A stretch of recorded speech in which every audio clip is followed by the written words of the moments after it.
All right, so this is our rabbit colony that we just made. We had all of our rabbits in cages, and I really just did not like that way of raising meat rabbits. And so we made this, and I was going to show you guys how we made it because we did not pay very much for this. And I know there's a lot of like homesteading videos where it shows people with brand new lumber and brand new fencing and all this stuff to build it, which is great if you have the means to do that.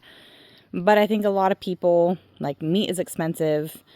All groceries are expensive. So doing the best with what you have and being creative in how to build something like this can really come in handy. So I'll show you guys what we did. So this, the whole frame is actually an old pool frame that I got from my neighbor who she was just throwing it in the trash. And she's like, "Do you want it?" And I said, "Absolutely."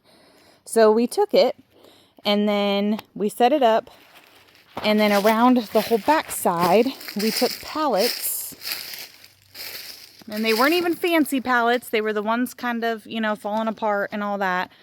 And we screwed them together and screwed them to the frame just so that predators can't get in. And then the front we left open, but put an extra layer of fencing just so I can see in the pen from the house in case the dogs are barking. I can check and make sure the rabbits are okay without really having to come out. So the pallets I got for free. The pool frame I got for free. The chicken wire, I got that roll at a yard sale for like $1. And then this fencing was extra fencing. It was leftover fencing from when we did the backyard. And so I did buy the tarp. The tarp was about $50, but I bought way too big of a tarp. I could have bought a lot smaller and saved some money. But then to clamp these down to get the tarp to stay, these are PVC pipe that we cut and made a clamp. So that was already here on the property. You know, I think every property has a junkyard, or that's what I call it. So that's where those came from. So then we also put rocks around the bottom, you know, free rocks from nature. Down here at the bottom to kind of keep dogs and stuff from digging, or the rabbits. This gate was one that we kind of already had here. It's an old gate. For the lock, my husband pounded in this pipe right here into the ground. And then we put this piece of rebar in here because it's pretty, you know, no dog is going to be able to get that open. So you pull it out like that. And then, oh, my son put a rock in the way. He just did that yesterday. So anyways, that's how you come in. Just a second here. And then for their water, I had gotten this fountain at a thrift store for like I think it was a yard sale or a thrift store for like $5. And it's just been sitting on the property. So I'm going to get a little solar light, you know, so it can run for them and stuff. But they got some leaves in there. But then all the rest of this, except for their totes, we already had. So I buried the totes, and there's 4 of them in here. One there, there, over there, and one there. Just for them to have their babies. They can pick which one they want. And I know the more and the more spaced out they are, they won't get as territorial. So they can go down into these totes. We can open them, check on babies when they have them. And then, hi chompers. For the tunnel, I didn't have any piping big enough for them to fit through. So I was looking for something that had a big enough hole in it, so that we could cut a hole in the tote and they could go in, but have it be more of a burrow type thing. But I did have these cinder blocks that were broken in half. So I decided we were going to bury those. And I'm thinking they might also work a little bit like AC in the summer because we're in central Arkansas, so it gets pretty hot. But as long as the cinder blocks are in the shade, I'm hoping that maybe it'll kind of work a little bit as AC into their burrows a little bit.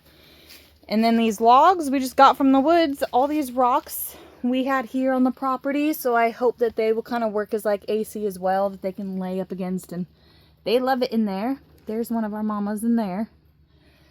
But we have let's see, we have 3 does in here and our 1 buck.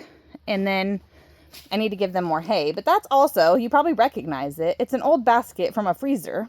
Works perfect for holding hay. And I literally just zip tied it to the pallet. And then their other hay feeder over here is just another plastic bin from a freezer that we had laying around. So, this whole thing, let's see, I probably paid about $7 a tote because they were on sale at Walmart, plus the $50 for the tarp. So, I don't know, do the math on that. But it was way less than $100 for us to make this entire rabbit colony for our rabbits. And these are our meat rabbits, so we will breed them. And I love having them in here. A lot of people have horror stories and things like that of having a rabbit colony, but so far, we love it. And our buck came in here late, so our does were in here first. And I know I probably should have put him in first, but her over there, Miss Judy, she is kind of bossy. And I was worried about some fighting when I put him in. All of our girls had kind of had their cages next to each other, so we really didn't have very much fighting when we had them come in. I think Miss Judy over there, the speckled one, she was kind of she's definitely our dominant female. But the other girls, like Mimi right there, the brown one, and Miss Mama, who's under the rock, they just kind of fall in line and let her do it. But when I brought the buck in, she did fight with him some. She ran up and basically I told her that she was doing rhinoceros activity because she would run up and just like bulldoze into him, into the fence and stuff. But he was very gentle with her. He didn't really fight back. He just kept walking around, but he marked his territory all over everything, which is him walking around and rubbing his chin on everything. And that's, his scent glands are under there, so he was marking everything. And she would kind of follow after and try to mark things as well. But now, he's kind of the head honcho in here. So, all of them have acclimated to being in here, and they love it. They're so much happier. They walk around digging, they play with each other.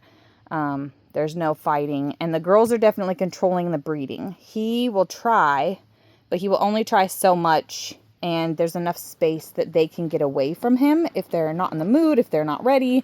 And he kind of just gives up, maybe tries someone else, and then he goes about his way. So this is working for us, and I know that we can have way more babies having a space like this, and they're all so much more happy being in a place like this. So anyways, you don't have to have a whole lot of money. You don't have to go elaborate and big. I mean, it is big, but that's because it's the size of the pool frame we got. But make do with what you have. You can make it with a lot of stuff. I could have used different totes that we already had, but I kind of wanted good ones. But now I'm realizing I really didn't need to go buy new ones. I could have used whatever found totes at the thrift store or, something like that. But anyways, I hope this helps and inspires you guys to build something kind of with what you have instead of getting discouraged that you don't have the money to go out and buy all brand new stuff. You really don't. And honestly, the rabbits don't care. They are extremely happy. So anyways, happy homesteading.